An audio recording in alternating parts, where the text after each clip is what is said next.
No hand shakes మళ్ళీ ఈసారి క్రికెట్లో కాదు కబడ్డీలో అబ్సల్యూట్లీ సినిమాటిక్ డ్రామా భయ్య. అసలు మామూలుగా లేదు, పిచ్చిలే పడేసారు. కబడ్డీలో కూడా నో హ్యాండ్ షేక్. క్రికెట్లో మనం ఏ విధంగా అయితే నో హ్యాండ్ షేక్ చూసినామో ఇండియా పాకిస్తాన్ మ్యాచ్లో, సేమ్ అదే విధంగా నిన్న జరిగిన Haryana steelers versus Dabang Delhi KC మ్యాచ్లో కూడా no hand shakes.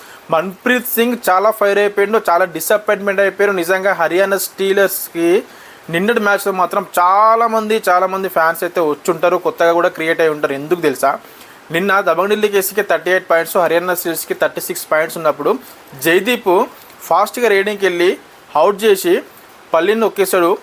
1 second left ఉందని చెప్పేసి చాలామంది అనుకుంటారు. మన్ప్రీత్ సింగ్ కూడా అందుకే ఫైర్ అయ్యిండు. కానీ రిఫరీ అనౌన్స్మెంట్ ఏం చేసిందంటే 1 సెకండ్ లెఫ్ట్ లేదు, ఏం లేదు, దబంగ్ ఢిల్లీకి వేసి 1 పాయింట్ లీడ్ తోటి మ్యాచ్ విన్ అయింది అని చెప్పేసి అయితే అనౌన్స్మెంట్ చేసిండు. ఈ రిఫరీ డిసిషన్ తోటి చాలామంది కూడా డిసప్పాయింట్మెంట్ అయిపోయారు. దాంతో మన్ప్రీత్ సింగ్ వాళ్ళ ప్లేయర్స్ కూడా అసలు హ్యాండ్ షేక్ కూడా ఇవ్వలేరు. నిజంగా భయ్య వాటెన్ థ్రిల్లర్, అసలు వాటెన్ అబ్సల్యూట్లీ మ్యాడ్నెస్ భయ్య. పిచ్చిలే పడేసారు రెండు మ్యాచ్ మాత్రం.